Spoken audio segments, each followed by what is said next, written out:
Shubhla Kamini, when you hear from the government, when you hear investors here at Davos, what according to you is it that gives you confidence that India will be able to unlock its true economic potential?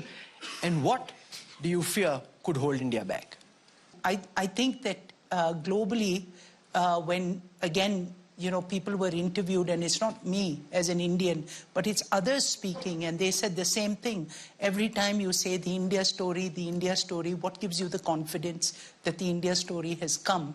And I think one thing that a couple of things why I think it's come is that we're in a really tough situation around the world, that there's so much uncertainty. So just think, since David Beckham got the Crystal Award, so you're in a playoff.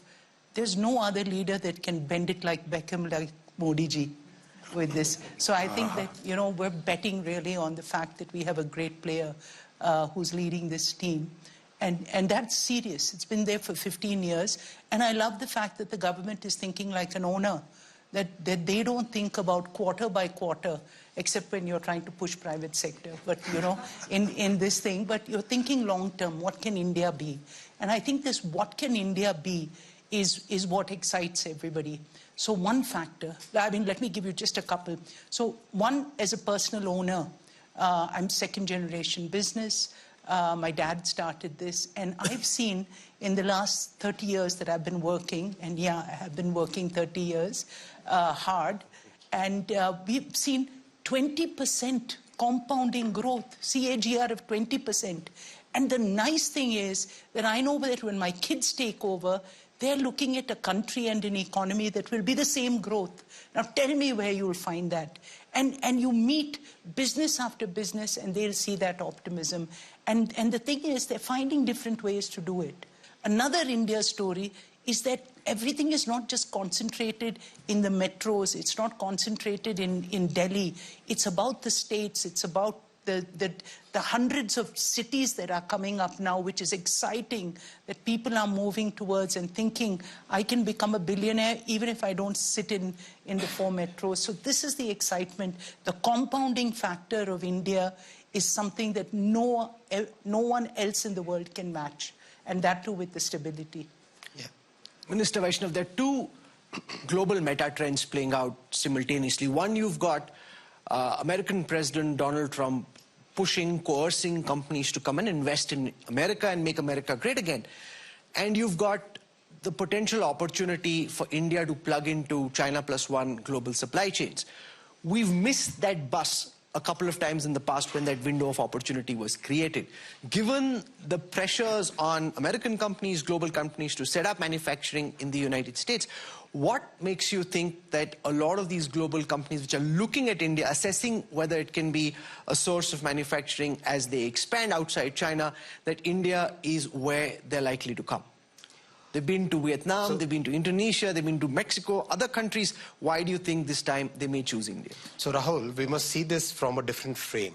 The frame that I would like to present before you is the frame of trust, the frame of talent, and the frame of design capabilities. That's very uniquely Indian advantage that we have here. Without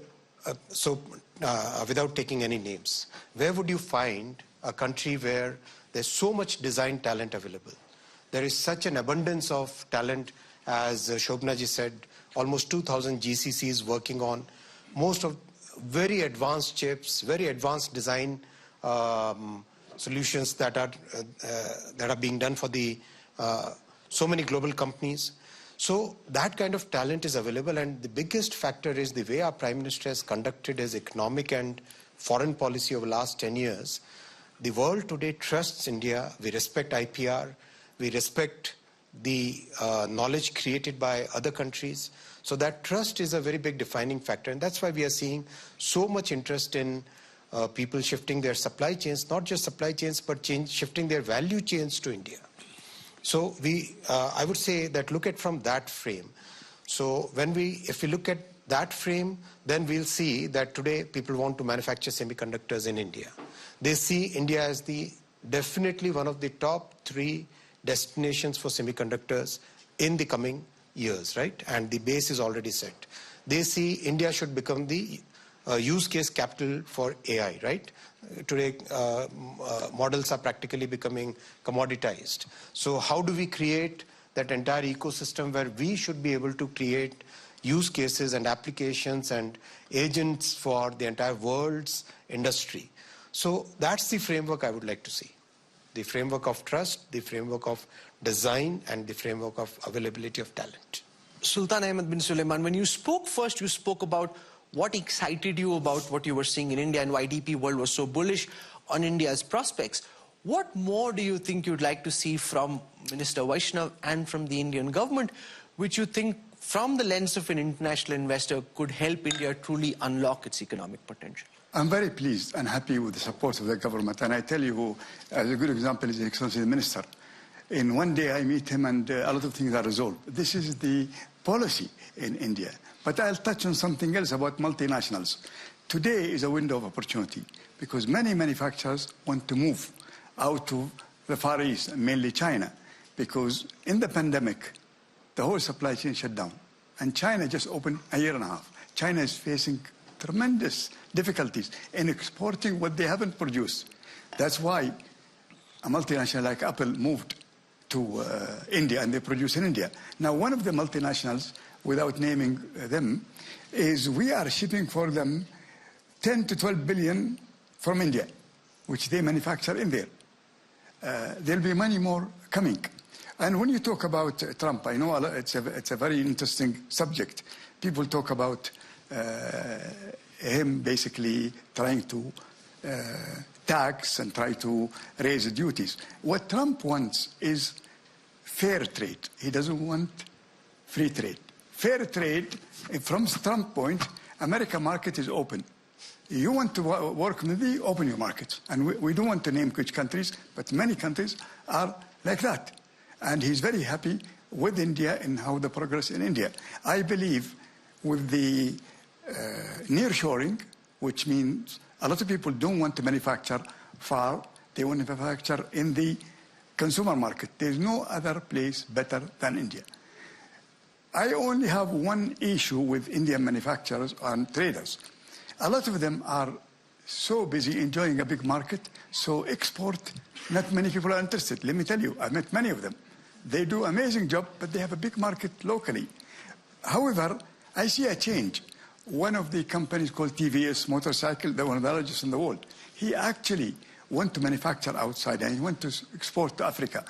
Now, in Africa, we are in over 48 countries. And we're working with him as we speak now in giving him facilities in Africa. But many will move. They have no choice to avoid taxes or whatever. They will have to come. In my opinion, too. So, Minister Vaishnav, respond to this, because as I was speaking to Dr. Geeta Gopinath at the International Monetary Fund, one of the things she said was that if India truly wants to achieve its economic potential, this government needs to reduce trade tariffs to actually plug into global supply chains, that you can't have a policy of trade protectionism playing out at the same time when you're hoping to enhance manufacturing, because as Sultan Suleiman said, you have to aim big. You have a big market in India, but just trying to address that local market isn't big enough. China aimed big, and India needs to reduce tariffs to be able to do the same. Simplification of tariffs is one of the major agendas of our government, and a lot of simplification has happened in the past, you have seen. A lot of digitalization has also happened in the past, and that has really helped the industry and especially the global supply chain. I'll give an example where the mindset is changing. In the case of electronics manufacturing, let's say, we have a domestic demand which is today almost like saturated, because 99.1% of the mobile phones that we use in our country are today manufactured in India. Now from here, the growth strategy has to totally change. So this is the change in mindset now. Earlier, we were looking at import substitution, manufacturing for the domestic demand, and now we are looking at make in India, make for the world, look at export-led growth as the next phase of growth. And that is happening in many industries, pharmaceutical industry, for instance, yes. In chemical industry, for instance, in garment industry, it has been there for quite some time. So that change in mindset is happening, and simplification in the customs laws, simplification in the customs structure, that also is happening. Yes, there will be some duties to protect certain segments, which is important for us. And that kind of calibrated approach is a better approach, I would say. I frankly don't agree with the very theoretical approach of many economists. I would rather take a calibrated approach which is more practical and more commonsensical. Sanjeev Bajaj, you spoke of the need to find some way of ensuring that we can grow the economy by 1.5% more than it is growing at this moment. And a lot of economists say that what worked for China in the 70s, the 80s, and the 90s might not work for India in the same way because this is a different world. You know, the tailwinds aren't pro-globalization, they are headwinds that you face, and therefore relying more on services exports rather than just traditional manufacturing would rather be the right way to go. So how do you see this in terms of reimagining what it takes to be able to grow at 8%? You know, Rahul, we are at a very interesting point of time in the economy at close to $2,800 per capita. We are actually a country where over 60 million Indians have the same per capita as Europe, $50,000, $60,000. 400 million have the same per capita as Indonesia, about $8,000 to $10,000. And then there are a bunch of them that are naturally poorer. So you have India firing various engines. And hence in the same way, whether domestic investment or domestic growth or exports, both have to fire. And fortunately, we are seeing that. So in the last 5 years, if you see, our exports growth has grown from about 535 billion to close to 800 billion this year.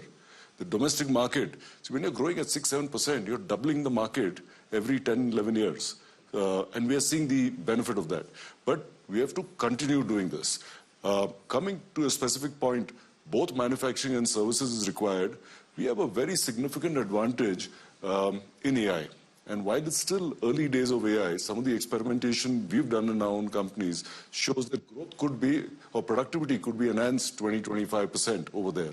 And people get worried, is AI going to take away jobs? The more boring, repetitive jobs will go away. But AI will significantly support the human in the next level of jobs. And you know, our demographic dividend, young country, speaking English, many of them having a STEP background, really can get job ready. And that's why we have to focus on the right skills to use AI as we learn, as AI also evolves in the coming years. But we can't wait 5 years. We have to focus on that now.